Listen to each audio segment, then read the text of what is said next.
Okay, today I'm going to talk about the three main faults that can occur with the radiator cap of the engine cooling system, as well as the symptoms that the engine cooling system can present when these three faults occur, which I'm going to talk about next.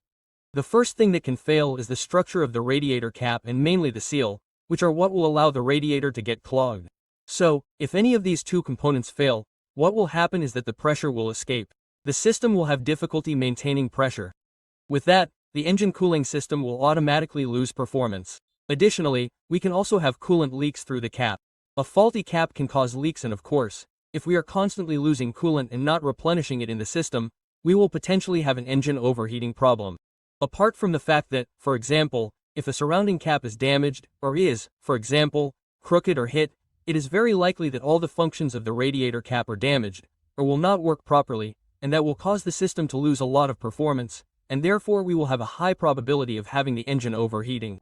That is if the largest seal and the structure of the cap fail. Now, if, for example, the pressure relief valve fails, for example, and it no longer retains the specified pressure, what we will have is that the system will not be pressurized.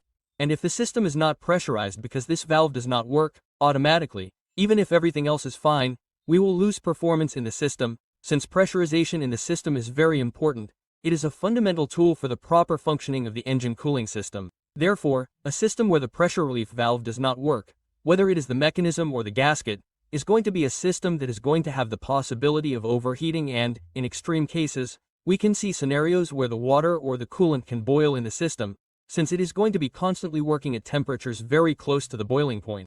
So, that is another problem that we can have. Another problem that we can also have with the pressure relief valve itself is when for some reason this valve becomes very stiff, either because there is rust or because garbage accumulates here or because it is not the right plug. If this valve retains more pressure than specified, what will happen is that this excess pressure, since it cannot exit through here, where it has to exit, will look for another place to exit.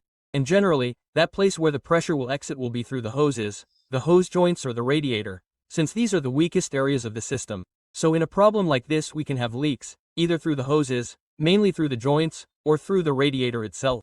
And finally, the other function that can fail is the vacuum relief valve, which is this one. If it gets stuck, for example, and does not allow the vacuum to be released, we will have a system where the hoses get sucked in and start to leak quickly.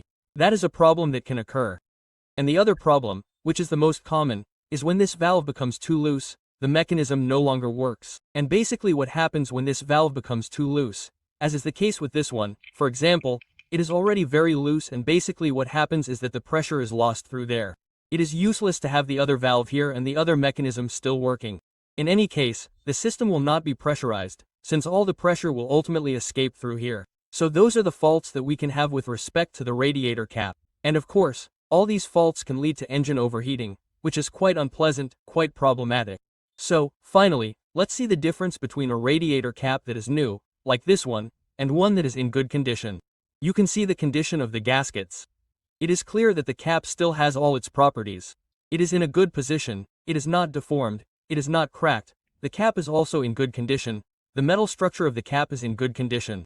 As you can see, in this case it is practically new.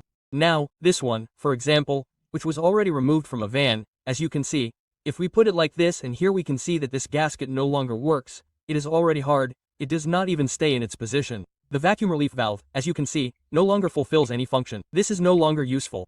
If this valve does not work, this one automatically cannot do its function either. And additionally, as we can see, the gasket also no longer works, it no longer works.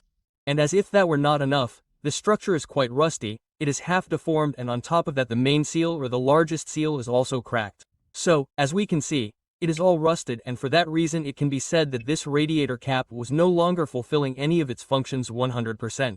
So, it is important that we check the condition of the radiator cap. And another very important thing is that each system has its own specifications. That is why it is important that when we are going to change a radiator cap, we put the specific radiator cap for the make and model of vehicle that we have, since not all of them work at the same pressure.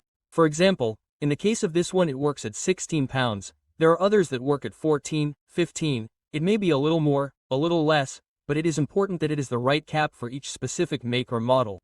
So, that will be all for now. Thanks for watching the video. Don't forget to like the video if you liked it or found it useful. That helps me a lot. And that's all. Thank you very much, and I invite you to continue here on the channel. See you soon.